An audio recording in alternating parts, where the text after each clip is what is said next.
Attention, Xavier Isabal dégaine son arme secrète, l'explosif pinchos de piment et jambon ibérique. Connu dans tout le Pays Basque, ce tapas très régional ne demande qu'à élargir son cercle d'amateurs. Alors voici le pinchos au piment doux farci au fromage frais et jambon ibérique. Alors le pinchos, évidemment dans le sud-ouest on sait tous ce que c'est. Si vous fréquentez les bars à tapas, vous savez ce que c'est. C'est un petit apéritif, une mini bouchée que l'on déguste avec un petit verre de vin blanc, un verre de vin rouge, une sangria. Donc je vais vous montrer aujourd'hui ce que c'est un pinchos du sud-ouest avec un piment d'Anglette.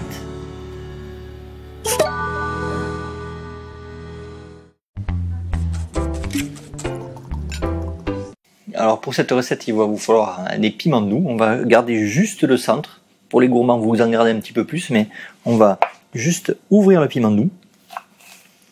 Voilà. D'un côté. Alors, il y a plusieurs sortes de piments au Pays Basque. Vous avez le piment d'Anglette qui est très très connu, le bipéral, le petit piment aussi qui se mange juste poêlé avec un peu de fleur de sel de Salis. Donc il y a plein de sortes, on adore les piments.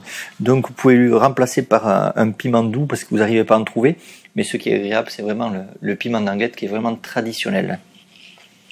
Donc on va évider le piment délicatement.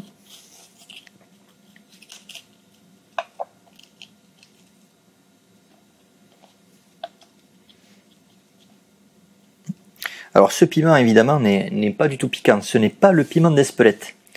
Alors ce piment déjà est assez grand, si vous pouvez en trouver des plus petits, parce que là c'est vraiment un très gros pinchos, mais évidemment notre marchand de légumes aujourd'hui nous a pas trouvé de petits poivrons, de petits piments, donc on a un modèle assez grand. Vous pouvez en avoir des plus grands, mais là vraiment c'est pour les gourmands. Donc on va y vider 2 piments, je vous remontre.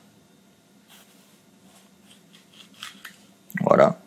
Alors si vous voulez garder ceci pour que le fromage ne parte pas, vous pouvez le garder, mais après ça fait vraiment beaucoup de piment à manger. Et le but du jeu c'est de garder juste une base qui va servir à conserver le fromage frais, puis à donner une petite structure assez fraîche. Alors si vous remplacez, si vous n'avez pas de piment, vous le remplacez par un poivron rouge ou un poivron vert. Mais au lieu de le découper, si vous avez un gros poivron, vous le découpez de l'autre côté, et puis vous le farcissez pareil. Donc, les piments sont prêts. Il vous faudra des cébettes. Vous pouvez prendre de l'ail, du petit oignon, ou vraiment, si vous n'en avez pas, vous prenez de l'échalote.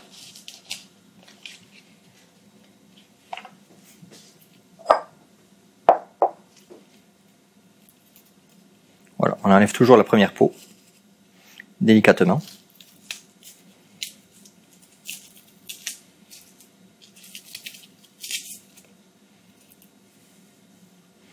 Alors plusieurs solutions. Vous pouvez le couper à la mandoline ou vous pouvez le couper en 4 si vous avez peur de laisser vos doigts à la mandoline. Donc je vais vous montrer les deux solutions, puis comme ça vous allez choisir.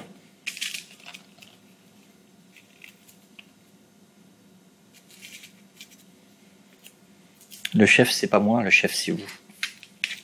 Moi, je vous montre une technique. Après, on utilise toujours la technique qu'on préfère. Celui qui vous dit non, c'est la meilleure technique. Non, non, non, non. C'est la technique que vous préférez. Vous vous sentez le plus à l'aise. C'est la technique que vous utilisez. C'est la vôtre. Alors, on va le couper en 4.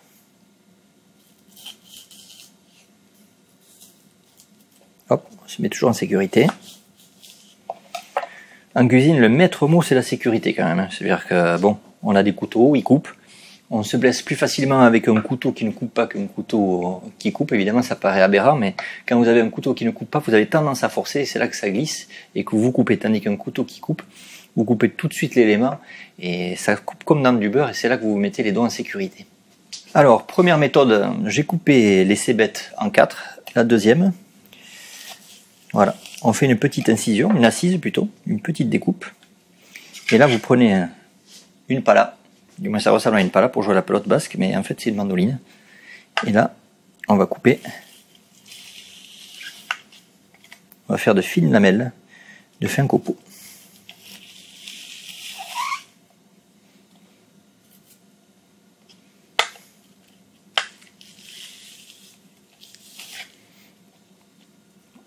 Allez, ça fait de très jolis copeaux. Voilà, on va pas insister parce que je ne voudrais pas laisser la paume de la main. Donc, on a des copeaux, on va mettre ça dans une eau assez froide. Alors, si vous avez des glaçons, c'est encore mieux. Ça va vous faire des petites franfreluches, c'est assez joli. Ça va biquer, ça va faire comme dans les restaurants chinois. Je reprends un petit peu d'eau. Alors, le cerfeuil. Mon ami le cerfeuil, j'adore le cerfeuil. Alors, en revanche, le cerfeuil, toujours le rincer. Toujours le cerfeuil, l'estragon, la ciboulette. Voilà, c'est que il n'a pas été forcément lavé, il a circulé.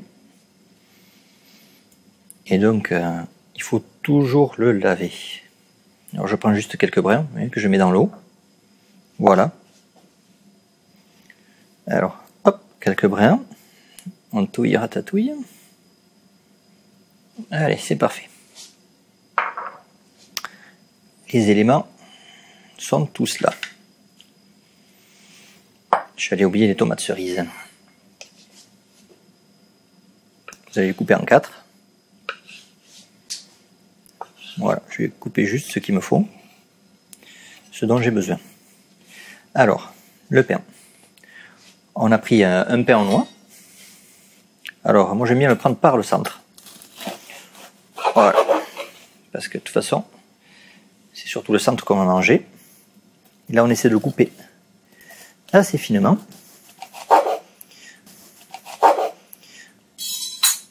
Donc, on va le griller. Allez, alors je descends en même temps. On va mettre 3 petites minutes. On va le surveiller. Alors le toast s'est rebiqué un peu, mais en fait ça fera une forme parfaite et ce sera encore plus sympa. Donc je le mettrai à côté. Je voulais mettre le toast dessous, mais on le mettra à côté, comme ça on pourra manger en même temps le piment, comme il est assez long, et on mangera le toast juste à côté.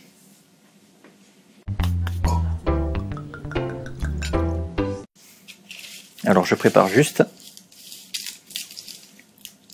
mon piment doux. Ah, le toast est prêt.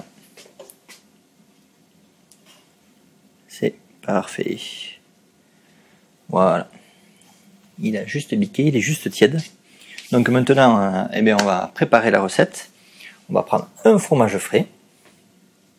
Alors ricotta, breuil, greuil. Au Béarn et au Pays Basque, on dit le breuil, le greuil. C'est du petit lait cuit recuit qui donne cette structure. Il y a le bruccio pour mes amis corses, de la pointe sèche.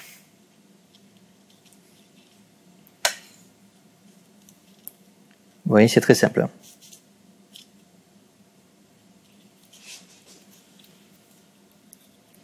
Voilà, on essaie d'en mettre partout.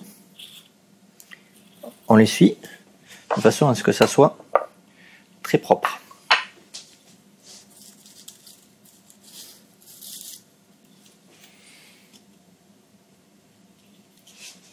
Je vais prendre juste un tout petit morceau de sopalin. Voilà.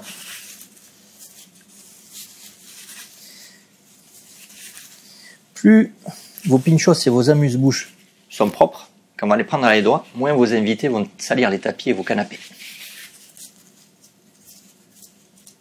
Voilà, donc le pinchos est quasiment terminé.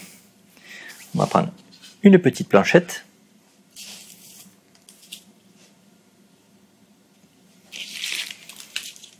Et donc, à votre bon vouloir, à votre guise, vous faites une petite décoration. On va mettre. Alors, il y a eu de la tomate. On va égoutter le cerfeuil.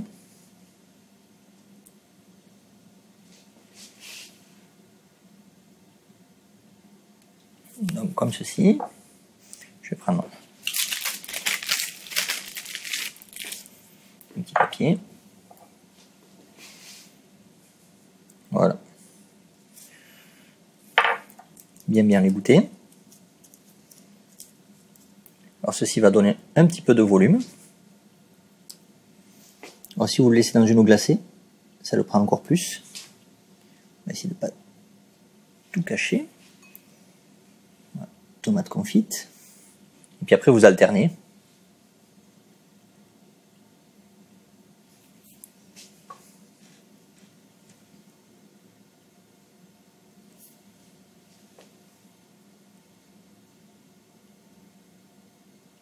Impeccable, en plus j'ai une petite capre à queue qui s'est invitée dans mes tomates. Donc on va en profiter. Je vais regarder s'il n'y en a pas une deuxième. Et il n'y en a pas une deuxième, mais en revanche, il y a un petit champignon. Donc on va en profiter. Voilà. Super. Donc on va mettre un mini champignon. On va le mettre ici. Et c'est parfait.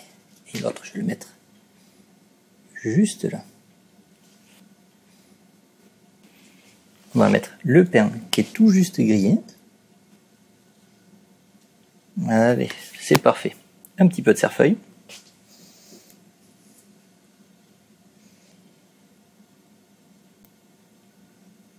Voilà. On va pas trop charger non plus.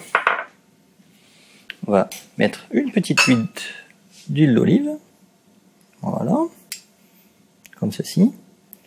Pas trop, parce que adieu le satin de vos canapés. Ah oui, j'ai préféré prendre les copeaux de cébettes, les copeaux d'oignons nouveaux plutôt que ceci. Parce que quand les gens n'aiment pas trop l'oignon, ça passe mieux en petits copeaux. Voilà. Oh, j'allais oublier. Le jambon ibérique.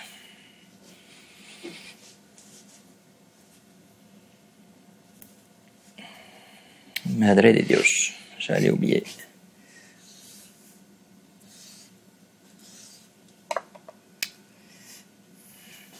Je me disais qu'il manquait quelque chose. Voilà. On met juste quelques petits copeaux. Parce que notre composition est quand même assez jolie. Ce serait dommage de la gâcher en voulant mettre trop de choses. Allez. Ben voici le pinchos. Alors c'est un pinchos quand même assez conséquent parce que d'habitude on fait des plus petits pinchos, mais c'est un pinchos à manger entre copains, devant un match de rugby, une belle soirée, avant un petit baptême, vous faites ce que vous voulez. Après c'est un pinchos d'été, puisque le piment apparaît au mois d'été, c'est la meilleure saison pour le faire et pour avoir les tomates. Donc ce sera pas plutôt avril-mai, ce sera plutôt août-septembre, donc en plein été. On va rajouter un petit peu de fleur de sel de Salis. Je suis monsieur fleur de sel de Salis. Voilà. Et puis, si vous n'aimez pas donc le piment vert, vous le remplacez par autre chose, un fond d'artichaut, poire de la courgette, et vous faites le même assemblage. Et si vous n'aimez pas l'oignon nouveau, vous mettez quelques copeaux de courgette et l'affaire sera faite. Je vous souhaite un bon appétit et à très bientôt.